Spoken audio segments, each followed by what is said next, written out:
Hello à tous, c'est Jade au micro d'après minuit. Bienvenue dans ce nouvel épisode. Je suis hyper contente de vous retrouver avec un petit peu de retard cette semaine parce que sincèrement, j'ai pas d'avance. Voilà, je suis sous l'eau, je nage à contre-courant, c'est la guerre. Voilà, c'est tout. Déjà, je me suis dit que j'allais commencer cet épisode par un petit life update. Ça fait longtemps que je vous ai pas raconté un petit peu ce qui se passe dans mon quotidien. Je suis de retour à Paris. Est-ce qu'il y a d'autres voyages prévus? Qu'est-ce qui se passe niveau business, etc. Donc guys, commençons par un petit life update. Alors, déjà, pour commencer, je suis à Paris, ça fait maintenant un mois que je suis rentrée. Ça y est, je suis posée, j'ai retrouvé mes routines, mes amis, mon sport. Et ça fait vraiment, vraiment, vraiment beaucoup de bien. Je suis quelqu'un d'extrêmement, quand même, attaché à ses routines, hein. Franchement, on se refait pas. Je suis quelqu'un quand même d'extrêmement discipliné. J'aime bien le cadre, hein. En fait, j'aime bien choisir mon cadre. Si le cadre que j'ai c'est le mien, ça va. Mais vraiment, en fait, j'aime bien le cadre, j'aime bien l'organisation, j'aime bien la discipline, j'aime bien que les choses soient à leur place, etc. Et je me rends compte que ça m'a quand même beaucoup manqué ces 5 derniers mois en vadrouille. Donc ça, c'est déjà première observation, je suis contente d'être à Paris. Après, on va pas se le cacher, c'est le printemps, il fait super beau. Donc, il y a aussi un facteur météo, environnement, etc. qui est très cool. Je pense que si on était Paris mois de novembre, je tiendrais pas du tout le même discours. Donc voilà, mais en tout cas là je suis contente d'être là. Mon père est là en ce moment et il est là depuis un peu moins d'un mois. Écoutez, ça c'est trop chouette aussi, vous savez, voilà, je suis hyper heureuse quand il y a mon père à la maison. En fait c'est un peu, tu sais, c'est un peu ambivalent parce que on a vachement l'habitude de fonctionner à deux et tout, mais en même temps tous les deux on est assez indépendants, assez solitaires et surtout... on a chacun nos fonctionnements, chacun nos routines, chacun nos trucs, tu vois. Lui, il habite en Martinique et tout ça. Et puis, on est quand même assez autoritaires tous les deux, chacun dans nos trucs. Et voilà, donc c'est toujours des périodes un peu, tu sais, ambivalentes où, quand il est là, je suis un peu tiraillée entre l'envie de ralentir, passer du temps de qualité avec lui, en fait, le mettre en priorité absolue. Et en même temps, il y a la vie, son rythme, mes routines, les trucs à faire. Je vais aller au sport, je vais faire à manger, je vais faire mes trucs. Et évidemment, j'ai mon business à faire tourner. Donc, tu sais, il y a vachement, je trouve, de culpabilité aussi qui vient avec ça parfois parce que tu sais pas quel est le bon dosage et donc t'es frustré, nanana. Donc, ouais, ça, c'est un petit peu mon struggle perso du moment. C'est comment bien, mieux gérer ces périodes-là. Profiter parce que tu sais, t'as la conscience aussi, et je pense que les personnes de mon âge se retrouveront là-dedans, tu vois, mais t'as la conscience que tes parents vieillissent, t'as envie de partager du temps de qualité avec eux, tu sais qu'ils sont pas éternels, tu sais que ces moments-là ils sont précieux, tu vois, t'as vraiment vraiment vraiment conscience de ça et t'as vraiment envie de prioriser ça. Et en même temps, t'es aussi dans une phase de ta vie entre 25 ans et 35 ans où tu construis ta vie, tu construis potentiellement ton business, t'es dans des périodes aussi charnières pour toi, donc tu as besoin de ta full disponibilité pour toi, tu as besoin de mettre toute ton énergie dans tes projets, dans tes ambitions, dans tes objectifs. Et je trouve que voilà, cet arbitrage-là, il est pas toujours facile. Donc voilà, je suis un petit peu en train de naviguer avec ça.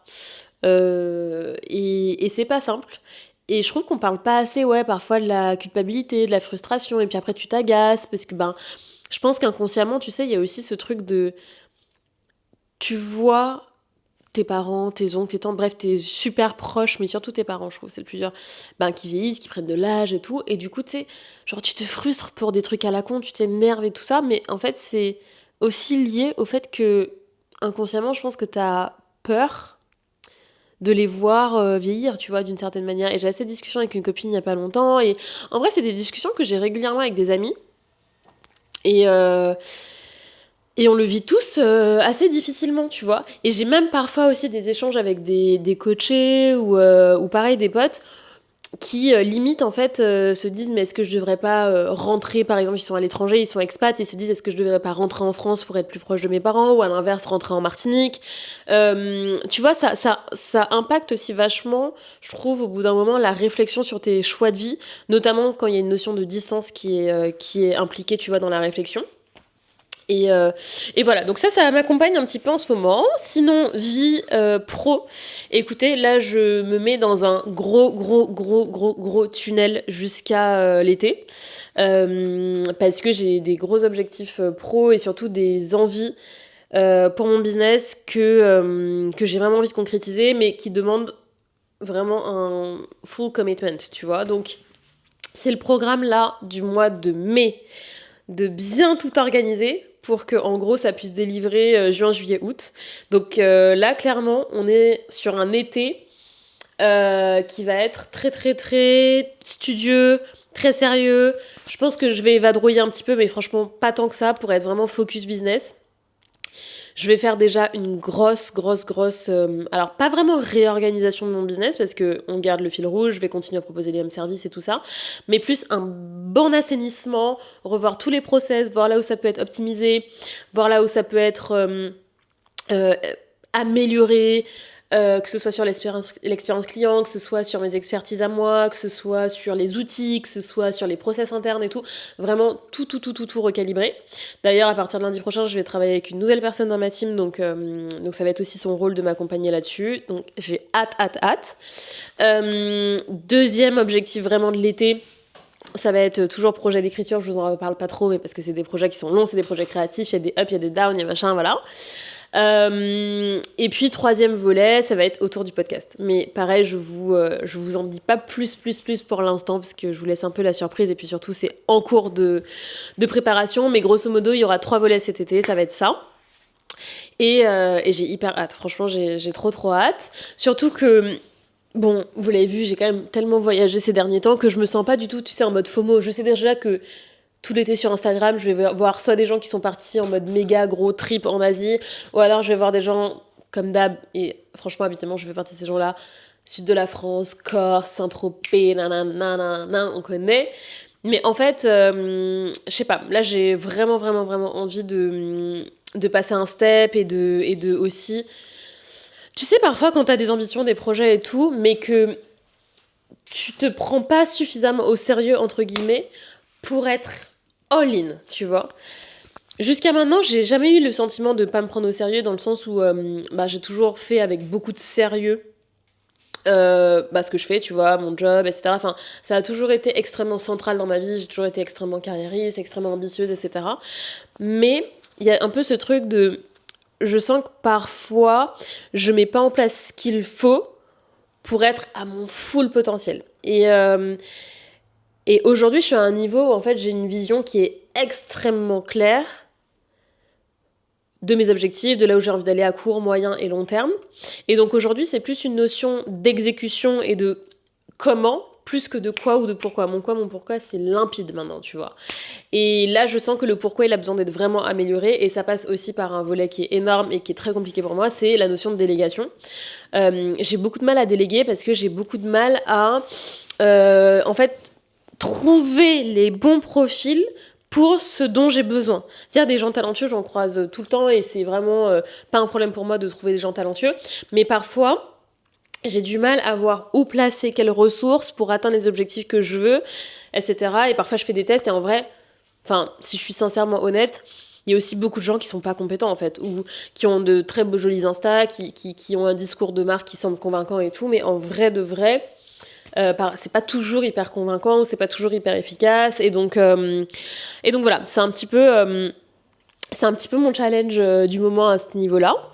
Et puis voilà, guys. Oh, j'ai reçu un message d'une copine qui fait plaisir. Bref, voilà un peu pour les actus pro. Franchement, ça me met en joie, je suis toute excitée. Et ouais, je sens que ça me fait plaisir et que ça me fait du bien. Après, les 4 premiers mois 2026 qui ont été quand même vachement tournés aventure, voyage... Et donc, par définition aussi, introspection, exploration, explorer de nouveaux horizons, etc. Là, je suis vraiment dans une deuxième phase de 2026 où c'est en fait toute l'exploration maintenant va converger vers en fait ce que je veux accomplir à partir de tout ça, ce que je veux transformer, tu vois. J'ai toujours cette stratégie-là de manière générale dans ma vie, et c'est aussi une stratégie que je propose souvent à mes clients, et donc en fonction des projets, évidemment, des objectifs, etc. Mais ce truc de divergence-convergence, ça j'y crois énormément, c'est-à-dire que je pense que vraiment, en tant qu'être humain, on a besoin d'élargir, que ce soit d'élargir son niveau de conscience, d'élargir son niveau de connaissance, d'élargir parfois, je sais pas moi, ses relations, d'élargir son exploration, relations, plein de choses, que ce soit vraiment business, mindset, etc. Et ensuite, à partir de toute cette data, à partir de toute cette richesse, après on fait converger, on fait le tri, on élague, etc., etc. Et pour moi, c'est comme ça qu'on construit vraiment un joli jardin qui est bien à son image, tu vois. Alors que si tu restes hyper étriqué et que juste tu recomposes tout le temps avec les mêmes éléments, ça peut paraître hyper clean, hyper efficace, mais tu vas manquer à un moment donné de richesse et de renouvellement de ta pensée, de renouvellement de tes idées, renouvellement de ton business, renouvellement de ta clientèle, tu vois. Et ça, mais ça vaut pour tous les domaines. Je crois que c'est aussi vrai dans les relations amicales, amoureuses, etc. Bref, et donc c'est une stratégie voilà, que je m'applique régulièrement. Et donc là, c'est deuxième phase. Je vais vraiment faire converger tout ce que j'ai appris, tout ce que j'ai vu, tout ce que j'ai retenu, tout ce que j'ai compris de moi, de mon business, et puis de plein d'autres choses, quoi. Donc voilà, c'est excitant. Et je vois surtout à quel point ça me met en joie. Et ça, c'est aussi un truc que je voulais vous partager parce que... je sais pas, en fait, je trouve que sur les réseaux sociaux, en ce moment, il y a plein de contenus qui sont hyper fun, tu vois, un peu la TikTok era, TikTok vibe, avec plein de typologies de créateurs qui vont vachement avoir une pensée assez innovante, mais il y a aussi vachement comment je pourrais dire ça, de cases et d'étiquettes. C'est-à-dire que je trouve qu'il y a un retour des injonctions, mais qui sont emballées dans des choses cute et fun ou qui sont romantisées. Tu vois, c'est-à-dire que je trouve que si tu l'analyses bien, il y a un retour des injonctions, tu vois, la clean girl, la messy girl, je suis type A, type B, et puis après il y a évidemment la girl boss. En fait, il y a plein comme ça d'étiquettes, mais finalement qui amènent avec elles, même si c'est bien emballé dans un truc un peu sympa, TikTok, era, nanana, on romantise avec un peu du vocabulaire anglophone finalement, ça reste des injonctions. Et je crois qu'il faut toujours revenir à soi et toujours se remettre à l'esprit que la seule bonne recette du bonheur et de la réussite, c'est la sienne, à condition qu'on la crée en conscience, qu'on la crée à partir de ses ressources et de sa zone de génie, à condition qu'on la design avec créativité, unicité, singularité. Et pourquoi je fais donc cette digression pour revenir sur le sujet de ça me met trop en joie de me mettre à fond dans mon business et tout, c'est parce qu'en fait, je reconnecte en ce moment à mon plaisir, je dirais même au bonheur, à l'immense joie que c'est pour moi de bosser fort. Tu vois, de passer des heures à être passionné sur un sujet, sur mon ordi, de passer des heures à créer de la stratégie, de passer des heures à coacher en one-one des gens. En fait, mine de rien, ces derniers mois, comme j'ai beaucoup voyagé et que j'ai aussi dispersé mon énergie par définition, j'ai aussi fait un petit peu moins de ce qui me fait le plus kiffer dans mon business. Et donc j'ai perdu un petit peu des points de joie, alors qui ont été compensés par d'autres points d'autres choses, tu vois, des points de curiosité, des points d'aventure, des points d'autres choses. Mais en fait, pour revenir à la recette qui correspond vraiment à chacun, moi vraiment dans ma recette du bonheur, il y a le fait d'être vraiment dédiée à mon boulot. Et franchement, ma boîte, c'est mon bébé. Enfin, ma boîte, en fait, mes projets, tu vois, genre après minuit, c'est mon bébé. En ce moment, c'est mon favorite, c'est l'enfant que je préfère en ce moment. C'est mon Kylie Jenner de Kris Jenner, tu vois, c'est mon enfant préféré. Mais ouais, après minuit, top 1. Le coaching, toujours. Le public speaking, vraiment, les conférences, plus j'en fais, plus j'aime, plus j'ai envie d'en faire. C'est vraiment un moment que j'adore. Et puis surtout, je vois que j'ai envie d'accoucher d'autres bébés, tu vois, qui sont liés aussi au podcast. Je vous en ai un petit peu parlé. J'ai vraiment envie de créer les expériences après minuit. Donc, voilà, des moments où on se retrouve, que ce soit peut-être un week-end, des dîners, des choses comme ça. Enfin, en fait, là, vraiment, je suis obsédée par cette idée-là. Donc ça va faire partie aussi des choses que je vais préparer, que je vais cuisiner, que je vais assaisonner cet été pour vous le servir sur un plateau bientôt. Parce que je crois qu'il y a vraiment une urgence à se rencontrer et à connecter entre nous. Ce qui m'amène d'ailleurs à faire une autre digression. Allons-y, ouvrons des portes. Les 2 épisodes de la semaine dernière et de la semaine d'avant. C'est-à-dire qu'en fait, j'ai eu tellement de retours sur finalement les 2 épisodes qui sont les plus niches et qui, je sais, par rapport au titre, Mon besoin d'absolu me fait souffrir. Franchement, c'est pas le titre le plus sexy, ni SEO, ni machin, tu vois, parce que j'étais pas dans un délire de stratégie et tout ça. Je voulais que cet épisode, il ait le titre qui soit juste, avec le contenu qui soit juste, et les durées qui soient justes, et qui juste tombe dans le jardin de ceux qui en ont besoin et de ceux pour qui ça résonne. Et ben c'est exactement ce qui s'est passé. Et en fait, ce qui est fou, c'est que ces deux épisodes-là, enfin cet épisode-là en 2 parties, parle très exactement d'une espèce de spécificité qui m'isole, qui me fait souffrir et que je vous partage. Et le retour que j'ai le plus, c'est « Oh my God, t'as mis des mots sur ce que je ressens. » C'est « Oh my God, mon Dieu, je pensais que j'étais seule. » Bref, que des messages qui m'indiquent qu'on n'est pas seul, qui m'indiquent qu'il y a énormément de personnes qui résonnent avec ce que je dis. Et donc, moi, en analyse de ça, je me dis, mais en fait, ça fait vraiment partie de notre responsabilité de se trouver entre nous et de créer des espaces qui nous font rêver, qui nous font du bien, des espaces où les conversations profondes sont bienvenues, des espaces où on tombe les masques, des espaces où on est entre girlies et on se tire vers le haut et il y a de la bonté, il y a de l'amour, il y a de l'ouverture d'esprit, il y a de la curiosité, il y a de la profondeur, il y a tout ça, tu vois. Puisqu'en fait, on commence à se trouver. En tout cas, je vois qu'avec la communauté après minuit, on commence à toutes se tenir la main. Et tu vois, j'ai un peu cette image de dizaines et dizaines de femmes qui se tiennent la main et qui, en fait, connectent par les cœurs, connectent par les valeurs, connectent par tout un tas de choses. Mais simplement, elles sont un petit peu dispatchées à droite à gauche. Et puis surtout, noyées, encore une fois, dans une époque, dans un système, dans une manière dont le monde fonctionne aujourd'hui qui n'est pas cela. Mais ça veut pas dire que pour autant qu'il n'y a pas, en fait... des centaines et des milliers de personnes qui nagent à contre-courant. Mais c'est sûr que si tu regardes l'océan avec des milliards de personnes, tu t'en rends pas forcément compte. Donc oui, c'est une minorité, mais c'est une minorité qui est là, qui existe, et qui s'est manifestée ces dernières semaines auprès de moi. Donc en fait, je trouve ça trop bien. Et c'est ce qui me valide aussi l'envie, et ce qui me donne encore plus l'envie de créer les expériences après minuit, quelles qu'elles soient. Donc voilà, ça c'est aussi une chose sur laquelle j'ai envie de travailler avec la team, quoi. Donc on va voir quelle forme ça prend. Il y a des petites graines qui ont été plantées par-ci par-là, donc je vous en redirai des nouvelles quand ce sera beaucoup plus concret. Est-ce qu'il y a d'autres actus à vous dire un petit peu en mode life update, machin, truc? Bon, il y a d'autres actus, mais je garderai ça pour 2 épisodes. Je sais que vous savez qu'on sait, on en reparlera plus tard. Sinon, ah oui, il y avait une thématique que je voulais aborder. En fait, je me suis dit, est-ce que je vous en parle dans un épisode dédié ? Est-ce que je vous en parle... Ouais. En fait, il y a 2 thématiques à la base qui étaient un peu des idées d'épisodes que j'avais. Et je me suis dit, mais ça parle un peu indirectement de la même chose. Bon, c'est un peu le bordel dans ma tête, je vous raconte. En gros,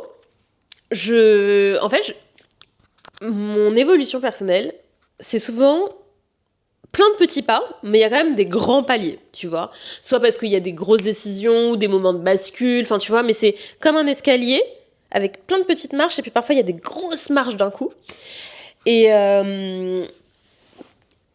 ces dernières semaines, en vrai, il y a eu une grosse marche, et c'est que là, j'ai vraiment passé un step en termes d'affirmation de soi, au sens de vraiment je cut the bullshit, tu vois, genre j'ai zéro patience pour le bullshit, je laisse plus rien passer quand je vois que les gens ils sont pas vrais, pas sincères, ou qu'il y a un truc, tu vois, qui est un peu off dans la relation. Je peux plus faire semblant, vraiment je vais le dire, je vais mettre les pieds dans le plat. Ça y est, il y a plus de contrôle là-dessus de mon côté. J'ai passé un step. Je crois qu'il y a des fils qui se sont touchés dans ma tête. Ce truc de, tu t'es tellement adapté, t'as tellement subi, qu'en fait, il y a un moment où ça y est, en fait, c'est bon. Et en fait, ça... Alors c'est vrai dans le perso comme dans le pro d'ailleurs, c'est-à-dire que tu vois dans le pro typiquement les relations bancales, les opportunités pas claires, les business pas clairs, les collaborations, un coup c'est oui, un coup c'est non, la personne elle est engagée mais pas vraiment, ça c'est terminé. Et en fait je me rends compte que plus je suis comme ça, alors en vrai plus j'ai des relations très fortes avec les gens qui sont dans la même DA, tu vois. Et c'est trop trop bien. Et je vois à quel point plus je verbalise ça. Et puis en face, j'ai des trucs de mes meufs, moi aussi, ok, ça résonne. Enfin, tu vois, un côté plus tranché amène aussi des relations plus tranchées, mais positivement.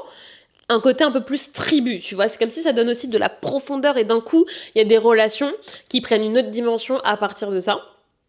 Parce qu'il y a vraiment des gens qui, dans leur comportement, on n'est même pas dans du discours, tu vois, genre, vont vraiment aimer ce truc de vas-y, on confronte les idées, vas-y, on va au bout des choses, vas-y, on se dit vraiment les trucs et tout. Et quand je parle de on se dit vraiment les trucs et tout, je dissocie vraiment le côté franchise et le côté sincérité, alignement. C'est-à-dire que je déteste les gens qui, en fait, sont juste incapables de se maîtriser ou incapables de faire preuve de respect et de politesse et qui cachent ça derrière. Ah bah non, mais moi je suis franc, hein. Ou ah bah non, mais moi je dis, hein. Ou alors, non, en fait il y a un temps pour tout, toute vérité n'est pas bonne à dire, etc. Donc je fais vraiment une différence entre une franchise comme ça, où tu vomis tout ce que t'as à dire tout le temps sans intelligence émotionnelle, sans nuance, sans sens de la temporalité, du kairos, etc.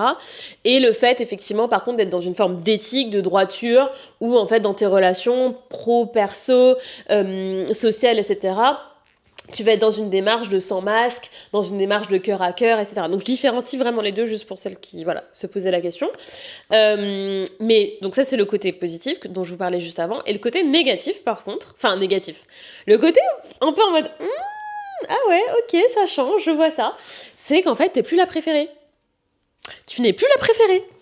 Moi j'ai grandi, vu que j'étais people pleaser pro max, vu que j'étais hyper adaptable et tout, moi, j'ai toujours été la chouchoute, tu vois, en vrai. Même dans ma fratrie, par rapport à mes frères et sœurs qui avaient des plus gros caractères, tu vois, genre plus grande gueule et tout, moi, j'étais un peu la dernière, un peu la chouchoute, un peu la préférée. En tout cas, celle qui faisait jamais de vagues et tout ça. Ça a été le cas aussi à l'école, ça a été le cas même dans certains groupes d'amis, tu vois, j'étais toujours... voilà. Et depuis que je m'affirme, depuis que je laisse plus passer le bullshit, depuis que je laisse plus passer l'hypocrisie, depuis qu'en fait les gens ils peuvent plus me la faire à l'envers, depuis que en fait je vais pas m'adapter pour te faire te sentir à l'aise alors que c'est toi qui es en train de porter un masque, alors que c'est toi qui es en train de pas avoir un comportement juste, et ben je peux vous dire que je suis plus la préférée. Voilà, je le vois, tu vois. Et ouais, hein, ça change un peu la donne, quoi, tu vois. Et je trouve on parle pas assez de ça. On parle pas assez du coût à payer de l'affirmation de soi. Alors, c'est un coût que je suis très heureuse de payer. Très, très heureuse de payer, parce qu'en fait, ça veut dire que j'ai fait vraiment un step déjà dans le respect de ma personne, tu vois. Mais c'est un coût à payer dont personne ne parle. C'est que quand tu vas commencer à t'affirmer, à te respecter, à ne plus laisser les gens avoir trop de toupet, en fait, être trop à l'aise, et puis tout simplement dire ce que tu penses, poser ton cadre, poser tes limites, etc., tu ne vas plus être la préférée. Comme par hasard, on va un peu moins t'inviter. Comme par hasard, on va un peu moins te parler. Comme par hasard, tu seras un peu moins confortable, tu seras un peu moins la personne facile. Tu seras un peu plus la personne, tiens, elle est compliquée, elle est caractérielle, etc., etc. Et je pense que ça, faut vraiment qu'on en parle. Et il faut se préparer à ça. Et en gros, c'est comme s'il y a deux voies, et tu choisis la voie qui te correspond, et quel est le coût-bénéfice que tu choisis et que tu préfères. En gros, tu as soit une première voie qui est je m'adapte, je fais pas de vagues, je subis, j'ouvre pas trop ma bouche, et dans ces cas-là, le bénéfice, ce sera d'être la préférée, que tout le monde t'adore, que tout le monde parle super bien de toi, etc., etc.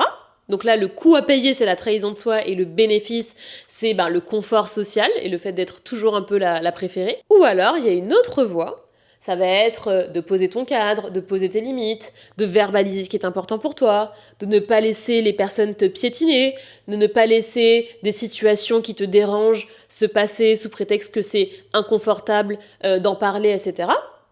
Mais le coût à payer de ça, c'est que d'un coup, tu vas être un petit peu moins la préférée. C'est peut-être que tu vas perdre des relations, c'est peut-être que tu vas un peu te fâcher avec les gens. Et en fait, à un moment donné, c'est toi et ta conscience, qu'est-ce que tu préfères payer ? Et en fait, moi, je me suis fait une promesse à moi-même, je crois que vous en avez déjà parlé, c'est que le coût de la trahison de soi, pour moi, c'est le coût le plus élevé qui soit. Et je me suis promis de ne plus jamais payer cette addition. Je me suis promis de ne plus jamais être dans une trahison consciente de moi-même.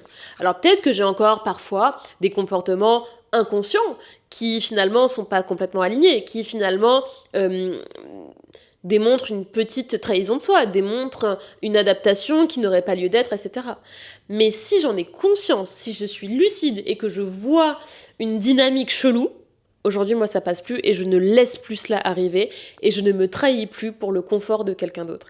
Parce qu'en fait, il y a un truc à comprendre, c'est que c'est merveilleux d'être en relation avec les autres. Et d'ailleurs, littéralement, je vous en parlais dans les épisodes précédents, à quel point je crois qu'il est dangereux d'imaginer qu'en fait, on n'a pas besoin des autres, qu'une vie sans relation, la solitude, toute cette propagande-là, moi, ça me fatigue, la propagande de la solitude. Par contre, rien n'a assez de valeur pour que vous vous trahissiez. Rien ne mérite le fait de vous trahir, de museler votre vérité, de vous contorsionner pour faire plaisir aux gens et de vous perdre en chemin. La relation à l'autre ne doit jamais vous coûter la relation avec vous-même. Si, pour aimer quelqu'un, si, pour être en relation, en lien avec quelqu'un, vous devez vous perdre en chemin, c'est que ce n'est pas la bonne relation. Ça, par contre, j'en suis absolument convaincue. Et je pense qu'il faut avoir le courage de prendre conscience de ça et d'accepter en fait que du coup, il y a certaines relations qui vont s'arrêter, qui vont s'interrompre. Et ça peut être des relations pro, comme perso, comme amoureuses, comme familiales. Comme familiales. À un moment donné, non, vous n'avez pas à payer le coût de la trahison de soi. Franchement, been there, done that, je recommande pas. Je recommande pas du tout. Et vous allez le payer très cher de votre corps, de votre esprit, de votre santé physique, mentale, morale. Non. Donc voilà, c'est un petit peu ça. Et donc, guys, je suis plus la préférée. Hein. Je suis plus la préférée. Et c'est marrant parce qu'en fait, si tu fais pas attention, tu peux avoir un peu des petites voix qui te font peur par rapport à ça.